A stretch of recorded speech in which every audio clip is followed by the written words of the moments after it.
अच्छा, अब एक चीज है, बहुत कॉमन चीज है, सवाल उसमें पूछा जाता है, चाहे वो कॉनकेव मिरर हो या कॉन्वेक्स मिरर हो।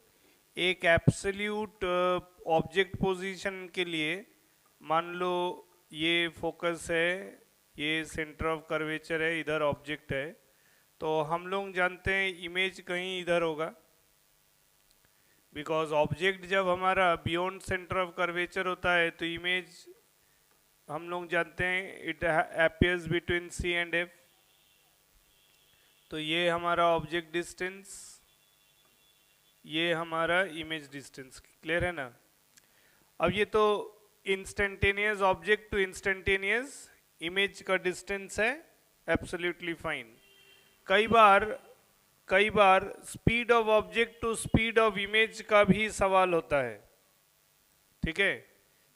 मिरर में भी in front of the mirror for concave convex plane object speed और इमेज स्पीड से रिलेटेड सवाल होता है। तो क्या करेंगे हम लोग, करेंगे क्या, 1/v plus 1/u equals to 1/f। ये एक इंस्टेंटेनियस रिलेशन है।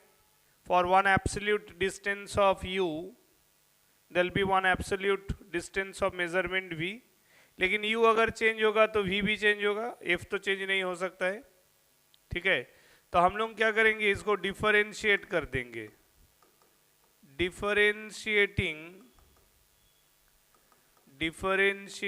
With respect to t, time के रिस्पेक्ट में इसको डिफरेंशिएट करेंगे तो 1/v का डिफरेंशिएशन क्या होगा, 1/v का मतलब v टू द पावर -1, तो -1 का डिफरेंशिएशन क्या होगा, -1 into v to the power -2।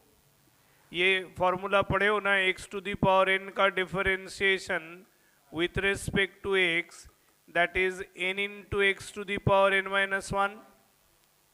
तो जब हम t के रिस्पेक्ट में डिफरेंशिएशन करेंगे तो उसका जो इक्वेशन राइटिंग है वो ऐसे होगा, d dt of 1/v plus d dt of 1/u equals to d dt of 1/f। ये पहला एकदम बेसिक स्टेप है ना। लेकिन जब डिफरेंशिएशन करेंगे according to chain rule, v का डिफरेंशिएशन t के रिस्पेक्ट में, वो फॉर्मूला तभी लिख सकते हैं, ये फॉर्मूला, ये रिजल्ट तभी लिख सकते हैं जब x to the power n का differentiation with respect to variable x लिखा जाए। समझ रहे हो कि नहीं। तो यानी कि हम लोग इसको लिख सकते हैं v to the power -1 with respect to v into dv dt, ठीक है। Similarly d into u to the power -1 with respect to u into du dt, ठीक है।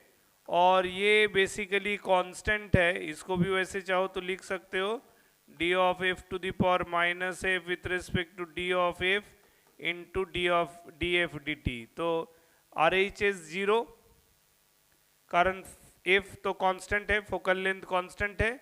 तो देखो ये हो जाएगा according to this formula -1 into v to the power -1 यानी ऊपर -2, तो यानी कि ये हो जाता है -1/v² that into dv dt। Similarly -1/u² into du dt बराबर 0, ठीक है। यहाँ से हमारा dv dt का रिलेशन आ जाता है, dv dt बराबर -v²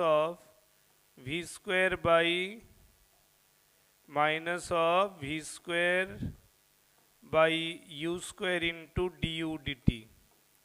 ये है वो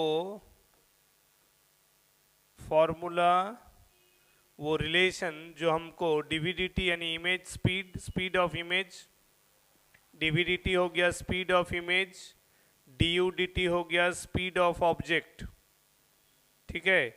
और v और u का जो वैल्यू है वो जिस इंस्टेंट का पूछेगा उस इंस्टेंट का absolute u and absolute v, clear है। जब मान लो दिया है कि when object is running at 2 metre per second towards the mirror, find its image distance provided when object is located at 4 centimeter in front of the mirror, यानी u दिया है एब्सोल्यूट 4, du dt दिया है, ठीक है, mirror का focal length पता है, तो उस u पे गिवन v निकालने के लिए तुम्हारे पास फॉर्मूला है 1/v plus 1/u equals to 1/f, उससे तुमको v मिल जाएगा, और बाकी u दिया है, du dt दिया है, तो हमको dv dt मिल जाएगा। Got my point. हम चूंकि जानते हैं ये नेगेटिव का सिग्निफिकेंस क्या है, हम चूंकि वो जो 1 से 5 तक का जो लिस्ट दिया उसमें क्या है, ऑब्जेक्ट को जैसे जैसे तुम केस 1 से केस 5 तक देखो, हमारा ऑब्जेक्ट डिस्टेंस इन्फिनिटी से शुरू होके फोकल लेंथ तक आया, मतलब ऑब्जेक्ट मिरर के तरफ आ रहा है, तो ऑब्वियस है कि जब object moves towards mirror, object moves towards mirror, ठीक है, तुम डेटा वाइज 1 से 5 तक का केस को देखो, तब देखोगे image moves away from the mirror, image moves away from the mirror. वो लिस्ट को फॉलो करो तो समझ में आ जाएगा। जैसे जैसे ऑब्जेक्ट मिरर से क्लोज डिस्टेंस में होगा, उसका करस्पॉन्डिंग कैलकुलेशन ऑफ इमेज दूर जाता जाएगा। That means it shows that as object moves towards the mirror, image का टेंडेंसी है it is moving away from the mirror, तो ऑपोजिट इन डायरेक्शन है ना, तो ये नेगेटिव साइन उसी को रिप्रेजेंट करता है। This negative sign represents that same thing, that as object moves towards the mirror, image moves away from it, or vice versa.